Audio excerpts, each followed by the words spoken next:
E alguém pode estar pensando, pastor, mas esse versículo, ele é uma saudação. E você não está errado. Esse versículo é exatamente isso. É o início da carta de Paulo aos Efésios. E ele faz uma saudação, como em todas as cartas de Paulo, ele inicia com uma saudação.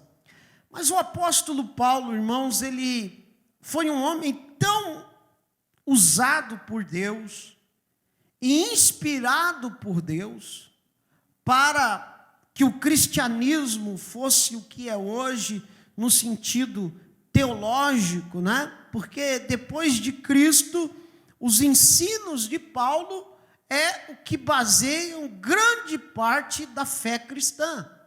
Amém?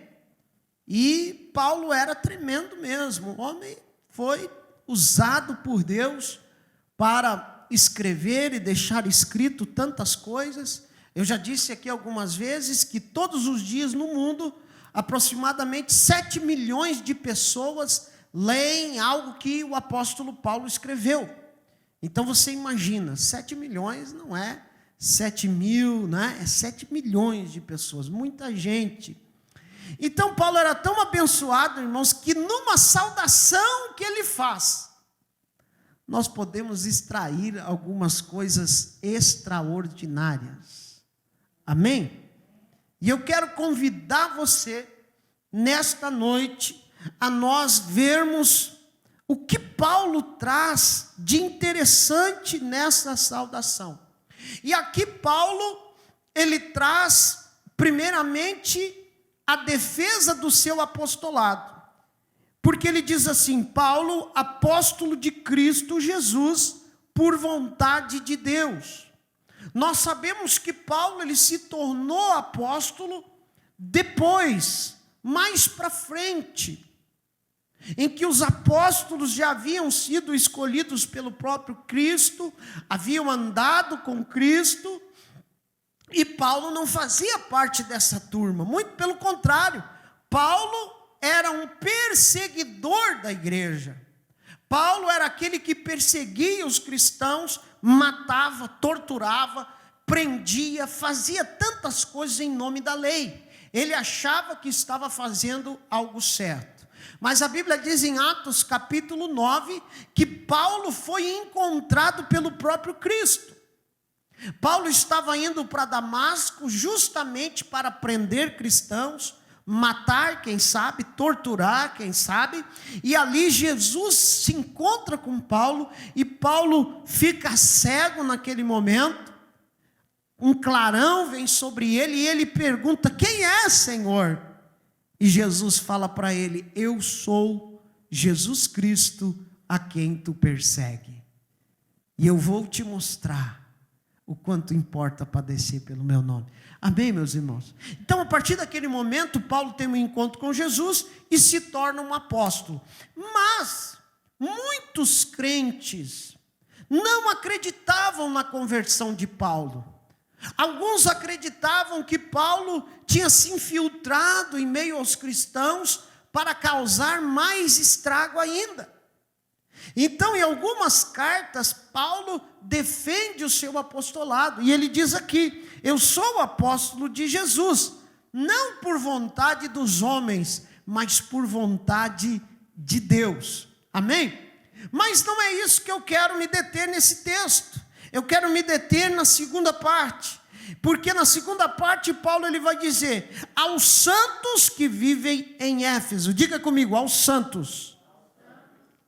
E depois ele diz, e fiéis em Cristo Jesus. Diga comigo, fiéis.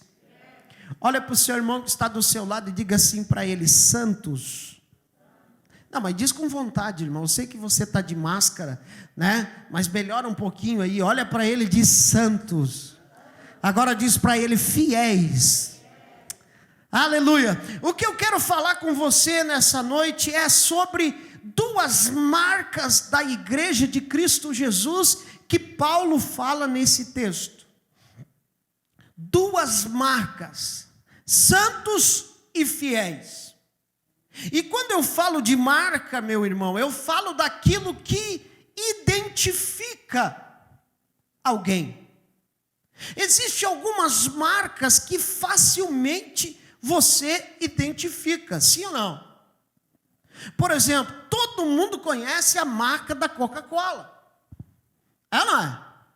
Né? Você pode estar lá do outro lado do mundo, daqui a um pouco tem aquele negocinho lá, vermelho, pá, Coca-Cola. Está lá. O negócio é conhecido no mundo inteiro, essa marca. É uma marca, identifica um refrigerante. Né? E muitas vezes nós, como igreja, nós temos que ter essas duas marcas que Paulo está falando da igreja de Éfeso. Existem algumas outras marcas que não são tão boas. Pessoas que acabam deixando marcas ruins, que são identificados por suas marcas ruins. Mas aqui Paulo, ele está identificando a igreja de Éfeso por duas marcas abençoadas e duas marcas que eu e você precisamos ter. Amém? Quem quer ter essas marcas, diga amém. Aleluia. Então eu quero entrar com você nessa palavra e ver que Paulo está falando dessas duas marcas abençoadas. Mas antes eu quero trazer um pouquinho para você do contexto histórico do que Paulo, aonde Paulo estava. Paulo, quando escreve a carta aos Efésios, Paulo está preso em Roma, né?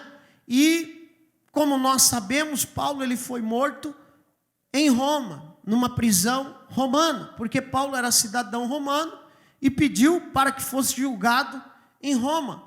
E Paulo está em Roma e escreve essa carta aos Efésios, porque a igreja de Éfeso era uma igreja importante para Paulo. E Paulo amava aquela igreja, porque ele mesmo, Paulo, havia iniciado o trabalho em Éfeso. E Éfeso era uma cidade muito grande. Era uma das 5 cidades mais importantes da Ásia Menor, ou província da Ásia, como se chamava naquele tempo. Então eram 5 cidades: Éfeso, Antioquia, Alexandria, Roma e também Corinto. Essas 5 cidades eram as principais cidades. E Éfeso ainda mais, porque Éfeso era uma cidade comerciária, era uma cidade portuária, que vinha muita gente de outros lugares, por causa do porto, mas também por causa de outra coisa, por causa do templo da deusa Diana, ou o templo de Ártemis, sabe? Você já ouviu falar de Diana? Deusa Diana? Alguém já ouviu? Poucos, né? Você já ouviu falar da Mulher Maravilha? Sim ou não? Assistiu o filme, né? Estou sabendo. Não tem problema. Mas a personagem, a heroína, né, Mulher Maravilha, ela tem a ver com essa deusa lá de Éfeso. E aí, nesse contexto todo, está no meio disso tudo a igreja de Éfeso. Porque todo esse tumulto, tudo isso que havia em Éfeso, acabava de uma certa forma influenciando contra o cristianismo. Por quê? Porque eram costumes pagãos, eram costumes que levavam os cristãos a se desviar da presença de Deus. O culto à deusa Diana tinha coisas de conteúdo sexual que atraía os homens da época. Então tudo isso vinha de encontro, vinha batendo contra a igreja do Senhor Jesus. Mas mesmo nesse contexto, irmãos, o apóstolo Paulo, ele vê e nota nessa igreja a primeira marca, a marca da santidade. Achei que você ia dizer um amém. Vou dizer de novo. A marca da santidade. Paulo identifica a igreja de Éfeso e chama eles de santos.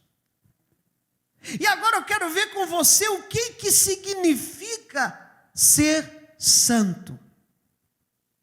No contexto católico, o santo, ele é aquela imagem de escultura, ele é aquele que fez algumas coisas boas nessa terra, e aí depois que morre, a igreja, o Papa, eles definem, olha, esse aí pode ser canonizado, esse é santo.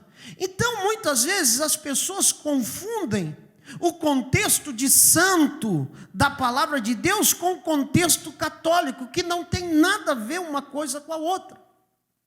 Ser santo, como Paulo está definindo aqui, falando daquela igreja, nada tem a ver com perfeição.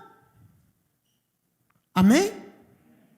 Aí alguém pode estar dizendo assim, ufa, graças a Deus. Santo não tem a ver com perfeição. Quer ver?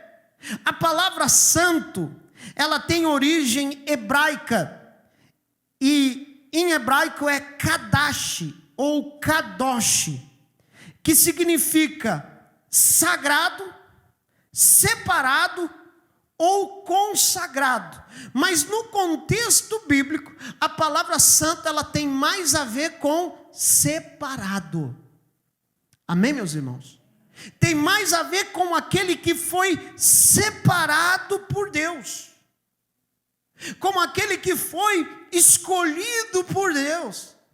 Então, quando Paulo está dizendo aos santos que estão em Éfeso, ele está dizendo assim, aos separados que estão em Éfeso, aos escolhidos que estão em Éfeso, aos chamados por Deus que estão em Éfeso, que estão no meio desse tumulto todo, que estão no meio dessa coisa toda, mas mesmo assim, eles são separados por Deus.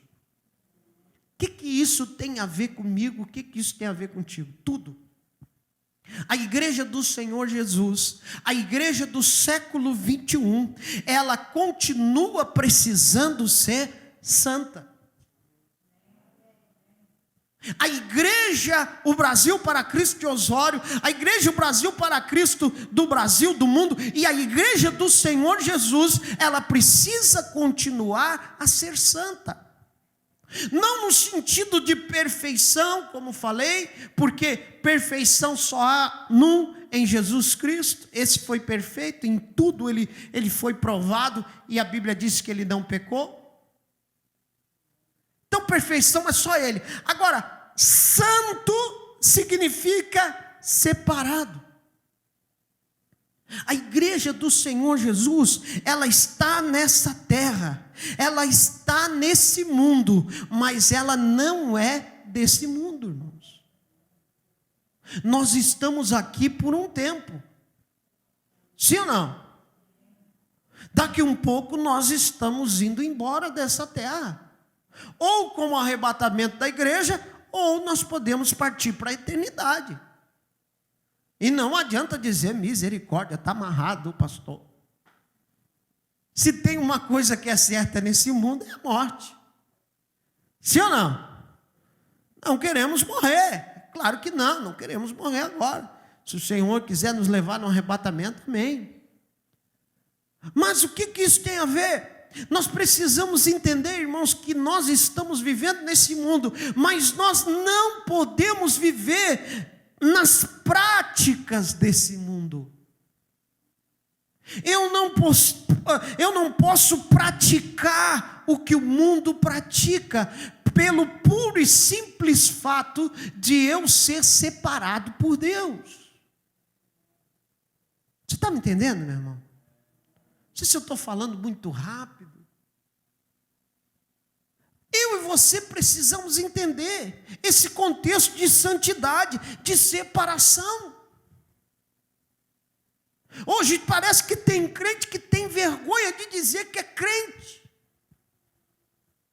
tem vergonha de se posicionar em relação a alguns assuntos. Ele fica pensando, o que vão dizer de mim? O que vão falar de mim? O que vão pensar? Vão achar que eu sou fanático. Meu irmão, o santo de Deus, o separado de Deus, ele não tem preocupação com isso, porque a preocupação dele é efetivamente ser santo, separado.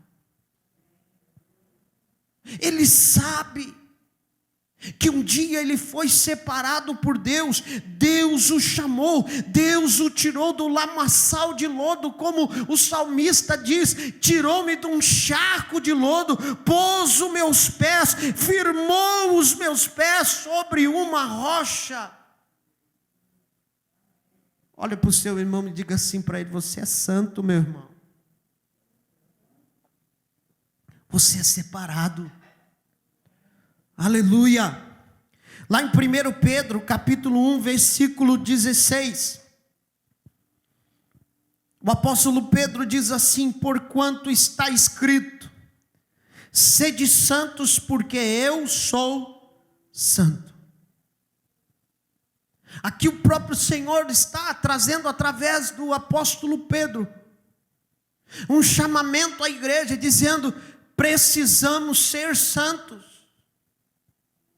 Precisamos andar em santidade, com uma vida reta diante de Deus. Mas parece que nos tempos de hoje a preocupação é outra. Eu e você, irmãos, temos a marca do Espírito Santo, e é isso que nos diferencia dos demais. Você tem o Espírito Santo de Deus. A Bíblia diz que o Espírito Santo, ele nos guiaria a toda a verdade. Quem tem o Espírito Santo não é confundido, e ele entende que ele foi separado, e isso o próprio Deus, desde o Antigo Testamento até o Novo Testamento, Deus vem falando com o seu povo e chamando a atenção. Olha lá o que diz em Êxodo, capítulo 19, e verso 6. Diz assim: e vós me sereis um reino sacerdotal e o povo santo. Estas são as palavras que falarás aos filhos de Israel. Essa palavra é Deus falando a Moisés, dizendo para Moisés dizer para o povo. E qual é a palavra de Deus? Deus está dizendo: e vós me sereis um reino sacerdotal, um reino de sacerdotes e um povo santo. E aqui o povo santo, o que é? O povo separado, o povo escolhido, o povo que foi chamado por Deus. Você está me entendendo, meu irmão?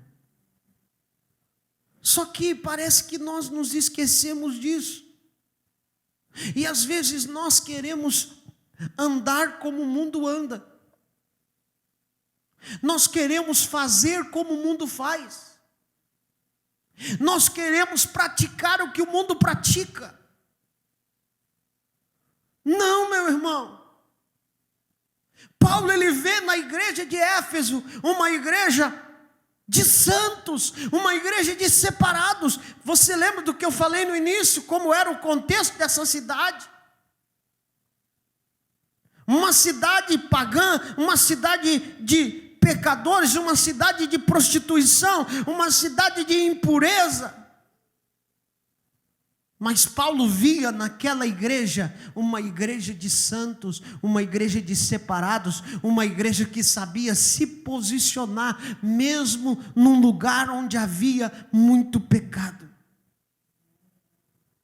Sabe, irmãos, às vezes eu vejo alguns crentes dizendo: não, pastor, mas o meio onde eu estou vivendo, é difícil, é complicado, não tem como. Não tem como por quê? Porque você não se vê como um santo de Deus. Porque você não se vê como um separado de Deus. Amém? Irmãos, não é o ambiente que faz o cristão, é o cristão que faz o ambiente. Vou dizer de novo, não é o ambiente que faz o cristão, é o cristão que faz o ambiente. Por quê? Porque o cristão, a priori, ele tem que ter, ou ele tem o Espírito Santo. E se ele tem o Espírito Santo, onde ele chega, o Espírito Santo é aquele aroma suave. Aleluia. O Espírito Santo é aquele aroma suave que toma conta do ambiente.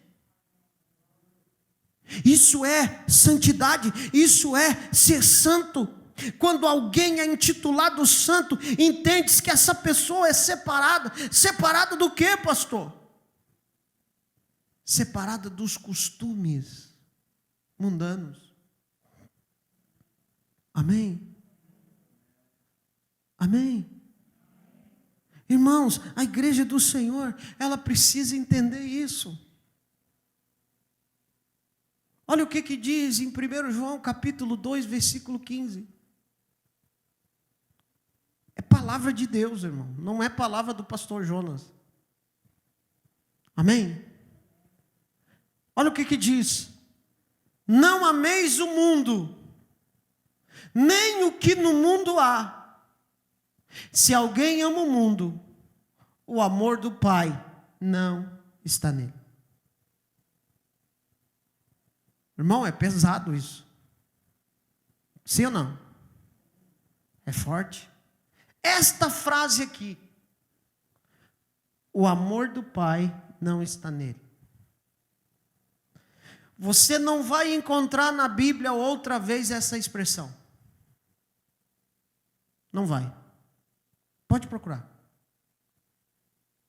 O amor do Pai não está naquele de que pratica tal coisa. Você só vai encontrar aqui. E o amor do Pai não está em quem? Naquele que ama o mundo.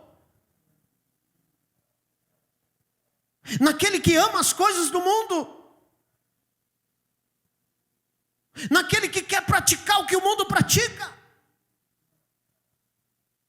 O amor do Pai não está nele. É que nem a mulher de Ló. Deus disse, olha, não olha para trás. Quando começar a descer o fogo do céu, vocês fujam de Sodoma. Não olhem para trás.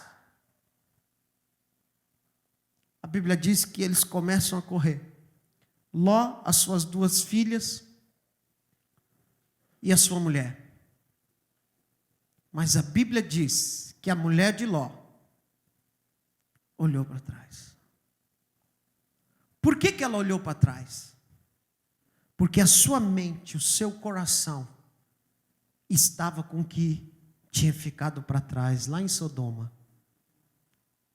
Estava na sua casa bonita, estava nos seus linhos de seda egípcia. E quando ela olha para trás, instantaneamente ela se transforma numa estátua de sal. Tanto é que o próprio Jesus novamente vai dizer: lembrai-vos da mulher de Ló. E ele vai dizer depois: aonde estiver o teu tesouro, ali estará o teu coração. Tem muitos crentes que o coração dele não está em Deus, está nesse mundo. E se o teu coração estiver nesse mundo, querido, sinto muito, mas o amor do Pai não vai estar em você. Eu disse, é forte, mas é uma realidade. Então olha para o seu irmão e diga assim para ele: querido, desapega desse mundo. Desapega. E quando eu digo desapega desse mundo, não é globo terra, eu estou falando de sistema mundano. O sistema do mundo que está completamente ao avesso. Sim ou não? Está completamente virado. O que tinha valor, parece que agora é feio. Uma menina dizer que vai ao altar virgem, para a sociedade é feio, é retrógrado. Um menino, então, meu Deus. O cara dizer que está 40 anos, 50 anos casado, é um espanto.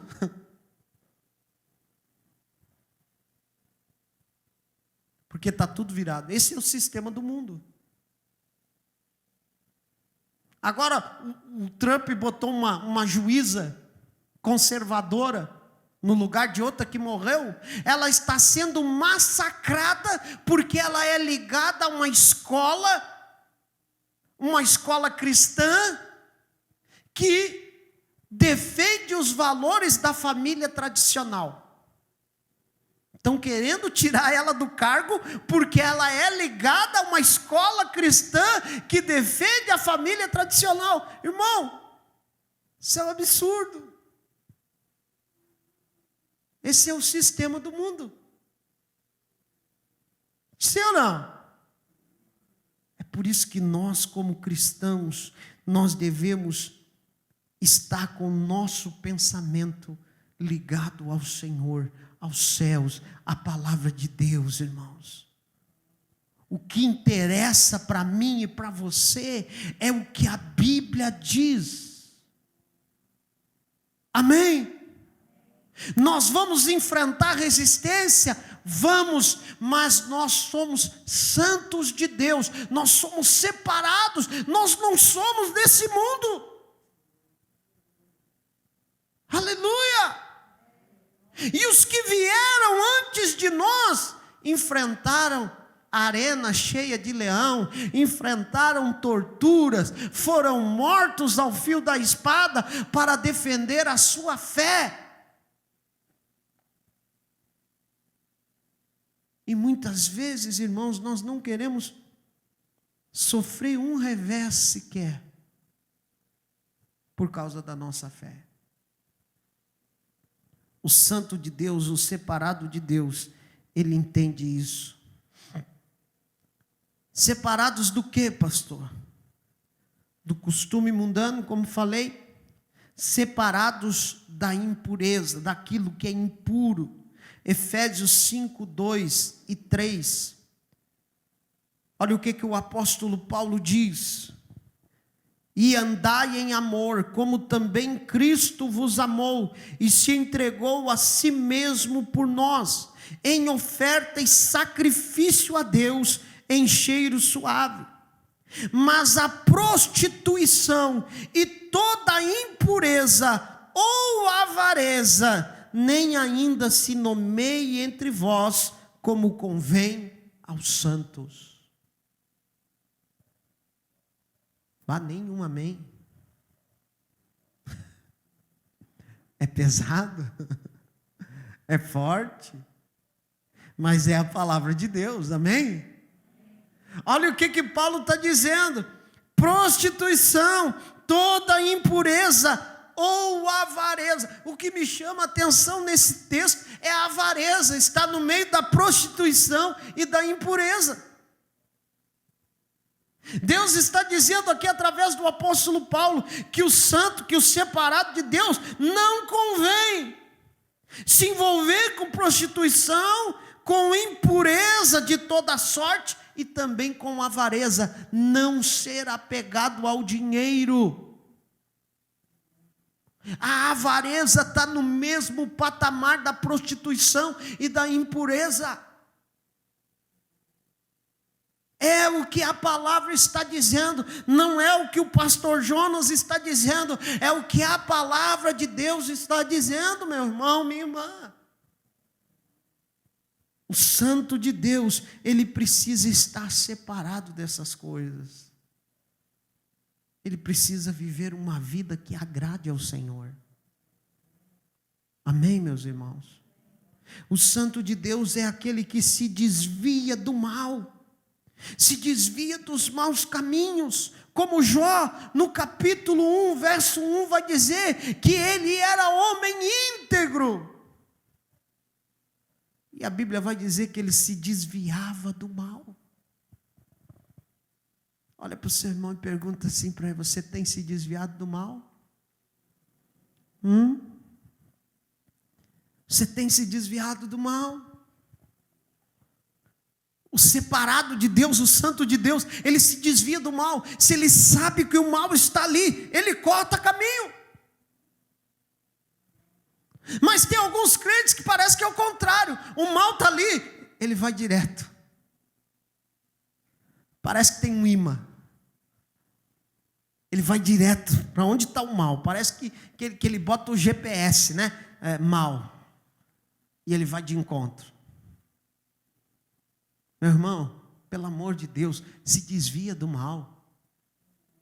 Amém? Porque, meu irmão, vamos combinar, tem coisa que a gente sabe. Sim ou não? Que a gente sabe. Que a gente sabe que vai dar ruim. E Deus usa pessoas. Não vai. Não, tá bom. Aí Deus usa outro. Não vai. Não, mas eu sou teimoso. Eu sou brasileiro, eu sou teimoso.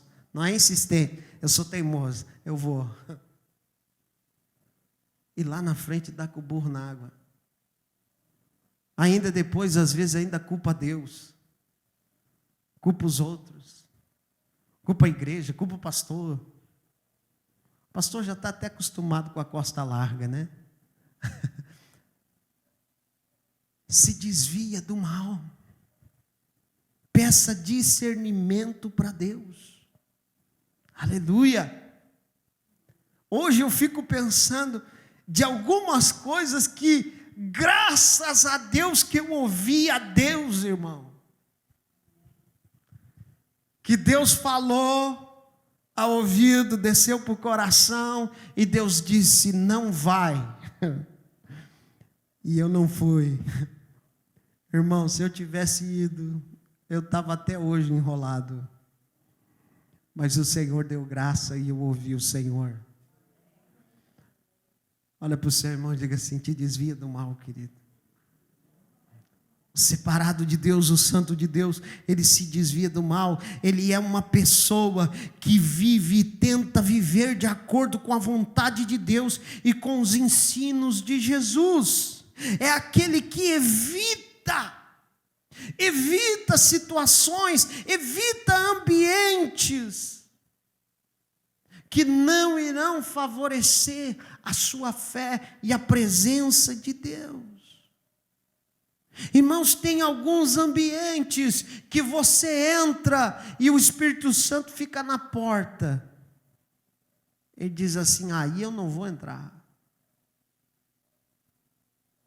É por isso que o salmista no Salmo 1, ele vai dizer: bem-aventurado o homem que não se detém no caminho dos pecadores, não se assenta à roda dos escarnecedores, antes o seu prazer está na lei do Senhor, e nela medita de dia e de noite. O que vai acontecer com essa pessoa? Será como árvore plantada junto ao ribeiro de águas, que dá o seu fruto na estação própria, e cujas folhas não caem, e tudo quanto fizer prosperará. Você viu o segredo da prosperidade? Amém? O segredo da prosperidade não é a Mega Sena. O segredo da prosperidade é o Salmo 1. Você vai ser próspero. Amém? Vamos em frente, porque a hora passa depressa, já está quase acabando o meu tempo. Esta é uma marca necessária, como igreja, exigida pelo próprio Deus ao seu povo. Levítico capítulo 11, versículo 44. Porque eu sou o Senhor vosso Deus, Portanto, vós vos santificareis e sereis santos, porque eu sou santo. E não vos contaminareis. Aqui ele estava falando daquela lei que não podia comer alguns animais, né? Com nenhum réptil que se arrasta sobre a terra. Então precisamos entender, queridos, que nós fomos chamados a isso, a sermos separados do mundo e viver uma vida de santidade. 1 Pedro capítulo 1, versículo 15, vai dizer: mas como é santo aquele que vos chamou, sede vós também santos, em toda a vossa maneira de viver. Prestou atenção no final? Toda a vossa maneira, não é numa parte. Nessa parte aqui eu sou santo, nessa parte aqui eu vou de boa, mas nessa outra parte não.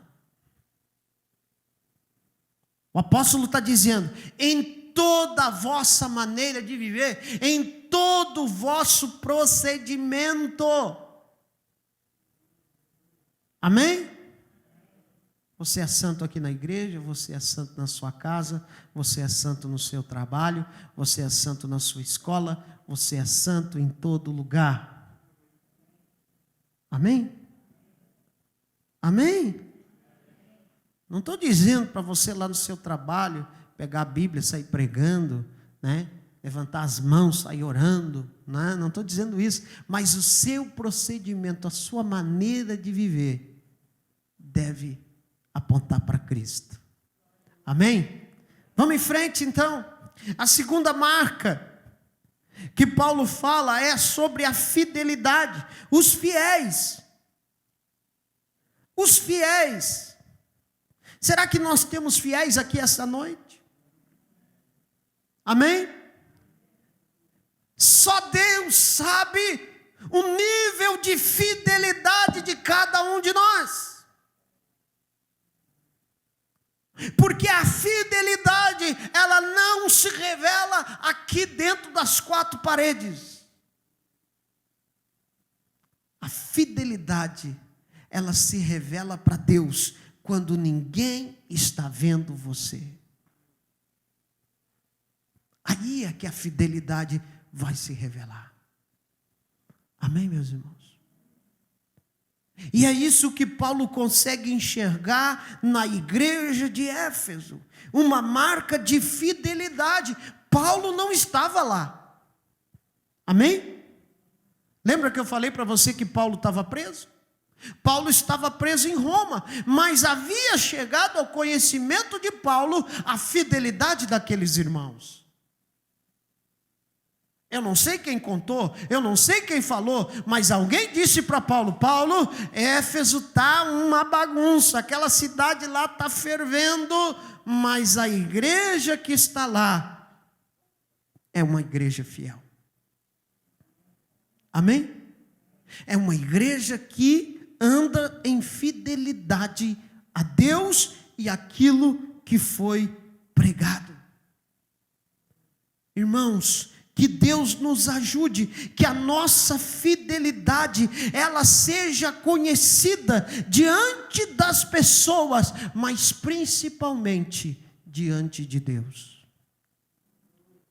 Não adianta você ser fiel na frente do pastor, não adianta você ser fiel na frente dos irmãos e você não ser fiel a Deus.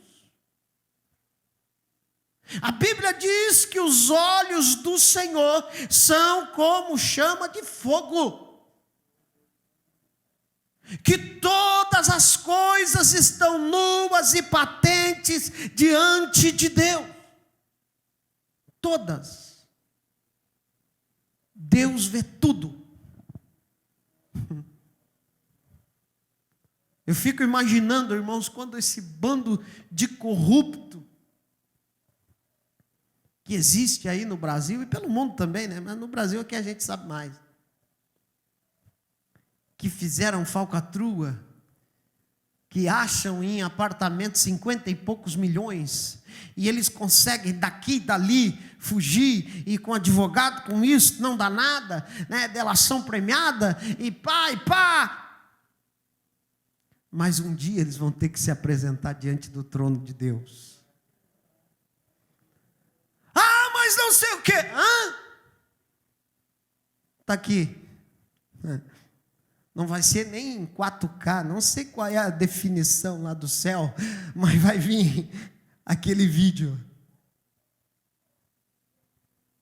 Mas nós também, irmãos, precisamos saber que isso vale para a gente. E nós precisamos ser fiéis a todo momento.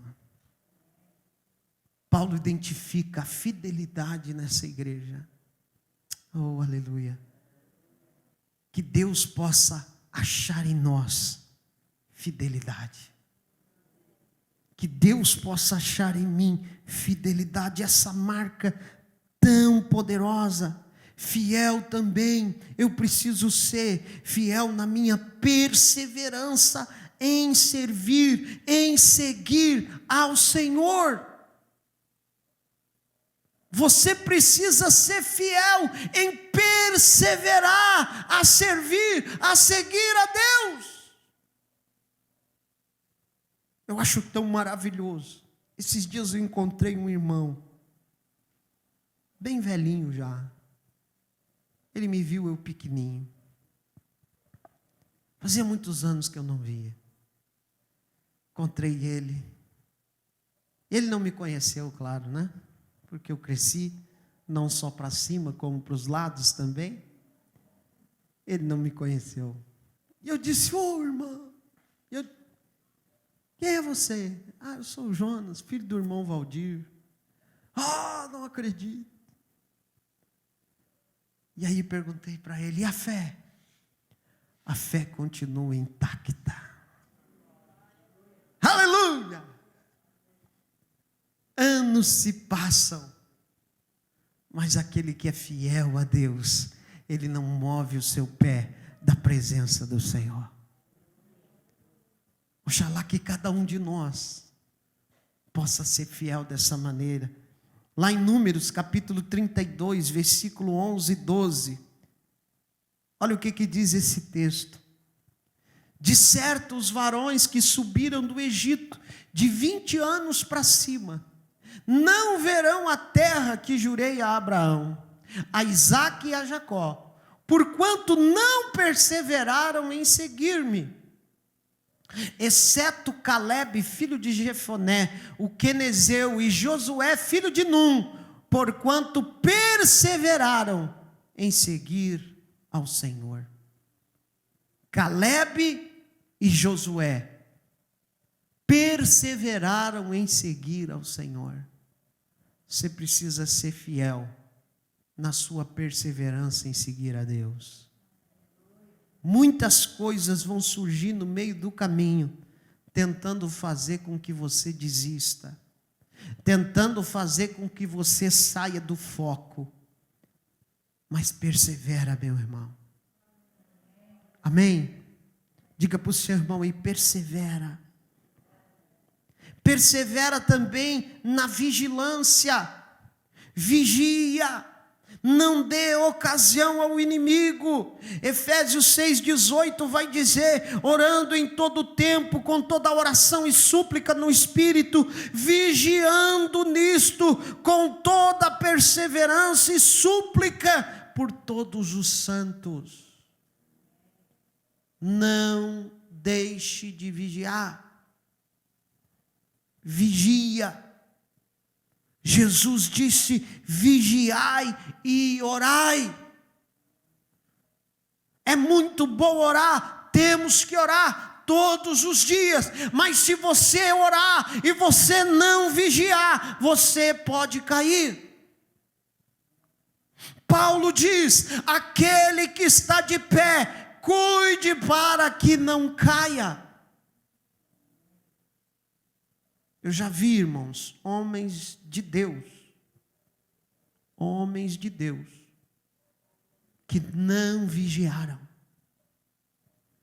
tomaram a rasteira. Olha para o seu irmão, diga assim para ele, vigia, crente. Aleluia. Perseverança para alcançar a promessa de Deus. Só alcança a promessa de Deus quem tem fidelidade na perseverança. Hebreus 10:36 vai dizer: porque necessitais de perseverança, para que depois de haverdes feito a vontade de Deus, possais alcançar a promessa. Quem tem promessa de Deus aí, diga amém. Aleluia. Fiel na sua fé, fiel na defesa da sua fé. Carta de Judas, no capítulo 1, verso 3. Amados, procurando eu escrever-vos com toda a diligência acerca da salvação comum, tive por necessidade escrever-vos e exortar-vos a batalhar pela fé que uma vez foi dada a todos os santos. Judas aqui não é aquele que traiu Jesus, tá bom? Só para que você entenda. Judas era irmão de Jesus. Era um dos irmãos de Jesus. Ele escreve falando para que os crentes daquele momento batalhassem pela defesa da sua fé. Havia se introduzido no meio da igreja alguns gnósticos que estavam tentando desfazer que Jesus não tinha vindo como homem, que Jesus tinha vindo apenas como Deus, e por isso que Jesus tinha feito o que fez.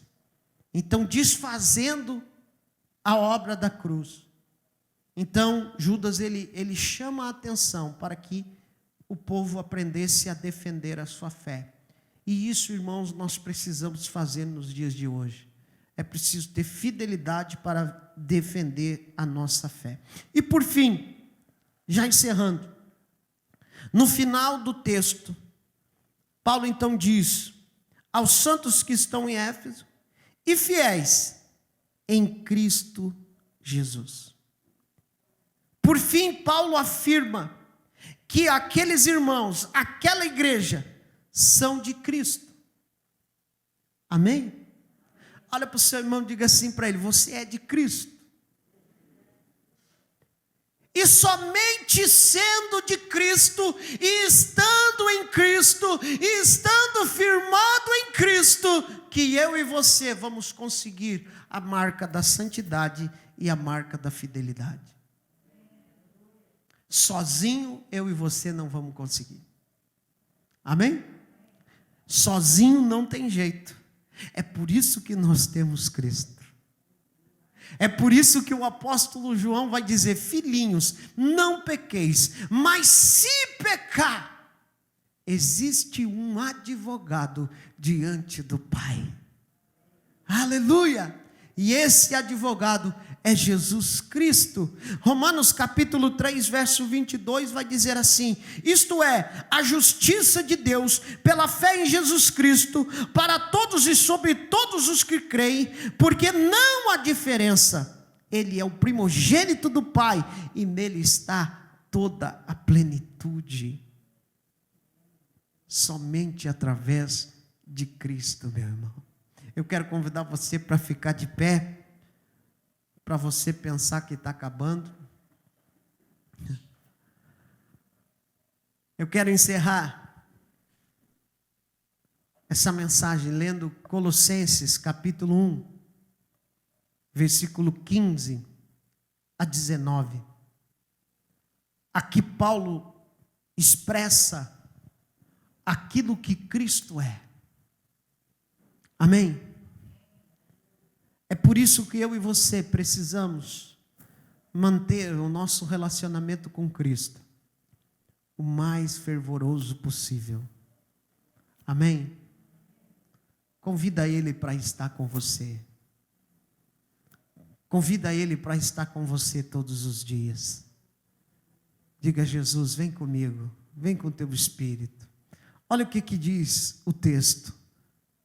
Jesus, o qual é a imagem do Deus invisível, o primogênito de toda a criação, porque nele foram criadas todas as coisas que há nos céus e na terra, visíveis e invisíveis, sejam tronos, sejam dominações, sejam principados, sejam potestades, tudo foi criado por ele e para ele. Ele é antes de todas as coisas, e todas as coisas subsistem por Ele. Ele é a cabeça do corpo da igreja. É o princípio e o primogênito dentre os mortos, para que em tudo tenha a preeminência. Porque foi do agrado do Pai que toda a plenitude nele habitasse. Deu para entender? Deu para entender por que você precisa de Jesus? Deu para entender por que a igreja precisa de Cristo? Para ter as marcas da santidade e da fidelidade? Que Deus nos ajude, meus irmãos. Que Deus nos ajude nesta noite. Hoje é uma noite especial, uma noite de Santa Ceia. Uma noite de renovação da nossa aliança com Deus. E eu quero convidar você a falar com Deus. E preparar o teu coração e o teu espírito para receber a Santa Ceia nessa noite. E dizer para o Senhor: Senhor, eu preciso de Ti, eu preciso de Ti. Eu preciso que o Senhor fortaleça a minha vida e a minha caminhada. Amém? Há momentos na nossa vida, irmãos, na nossa vida de fé mesmo, que o inimigo começa a colocar algumas coisas na nossa mente, dizendo: tu não é santo coisa nenhuma, tu não foi escolhido coisa nenhuma, tu está aí perdendo tempo, teu lugar é no inferno. Mas eu quero dizer para você, querido, não acredite nas mentiras de Satanás. Acredite nesse Cristo que eu li para você, que nele habita toda a plenitude. E através dele, na tua vida, na minha vida, há um caminho de santidade e há um caminho de fidelidade. Eu quero que você feche os teus olhos nesse momento. E eu quero que você comece a orar agora. Eu quero que você comece a fazer a sua oração nesse momento. Não espere eu orar. Comece a orar. Me mandar suricanda namagas. Comece a orar. Convida Jesus. Oh, aleluia. Ele é o Deus invisível, o primogênito da criação. Lemacan darabá suricanda namagai. Comece a dizer para Jesus: Jesus, eu estou nessa noite como aquela mulher que caiu aos teus pés, Jesus. Eu quero o teu toque, Jesus. Eu quero o teu toque, Jesus. Eu quero ser santo, Jesus. Eu quero ser fiel, Jesus. Comece a dizer isso para Ele. Comece a dizer isso para Ele. Comece a abrir a tua boca, comece a abrir o teu coração nessa noite. Comece a dizer, em Ti, Jesus, em Ti, Jesus, em Ti, Jesus, eu sou mais que vencedor. Você que está aí na sua casa, nos assistindo pela internet, comece a dizer para Jesus nessa noite: Jesus, eu estou aqui. Jesus, eu quero ser santo, eu quero ser fiel, e só em Ti eu posso conseguir. Você que está aqui, levante a sua mão para o céu, querido. Quando você levanta as suas mãos para os céus, você está declarando a sua dependência de Deus. Você está dizendo: Jesus, Jesus, eu dependo de Ti. Jesus, eu dependo de Ti. Eu preciso de Ti. Aleluia, aleluia, aleluia, aleluia. Senhor, nós nos rendemos aos Teus pés nesta noite. A Tua palavra, Senhor, ela falou ao meu coração, e certamente falou ao coração dos Teus filhos. Senhor, mas tem coisa que eu não posso fazer, tem coisa que é só o Senhor que pode fazer. É só o Senhor que conhece esse coração, é só o Senhor que conhece essa mente, é só o Senhor que conhece o oculto e o escondido. Mas Tu és aquele que penetra a divisão da alma e do espírito e faz aquilo que nós não podemos fazer. Senhor, vem sobre os Teus filhos agora. Vem sobre os Teus filhos agora, trazendo, oh aleluia, trazendo, Senhor, uma consciência, trazendo uma consciência de santidade, trazendo uma consciência de verdade agora, trazendo uma consciência de fidelidade agora. Meu Pai, em nome de Jesus. Senhor, essa pessoa que Satanás tem perturbado ela com um monte de mentiras, meu Deus, agora em nome de Jesus nós repreendemos toda obra contrária, toda obra maligna, e nós Te damos uma ordem agora: bata em retirada, em nome de Jesus. E nós declaramos, Senhor, toda potestade maligna agindo na mente. Senhor, a Tua palavra diz que aquele que Te serve, aquele que Te serve, ele tem a mente de Cristo. E quem tem a mente de Cristo não pode ser envolvido por pensamentos que não provêm de Ti. Nós declaramos agora vitória. Nós declaramos agora vitória. Nós declaramos agora vitória, unção, poder do alto, poder do alto, poder do alto agora. Em nome de Jesus. Em nome de Jesus, em nome de Jesus. Levanta sua mão e começa a adorar. Quem tem glória, dá glória. Quem tem aleluia, dá aleluia. Quem tem língua estranha, fala em língua estranha. Oh, aleluia. Mas receba de Deus essa noite. Receba o toque do Espírito.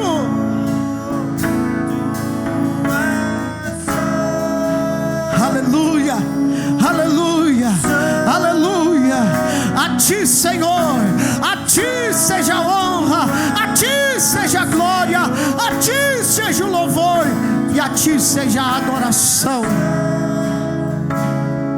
Aleluia, aleluia, aleluia, aleluia.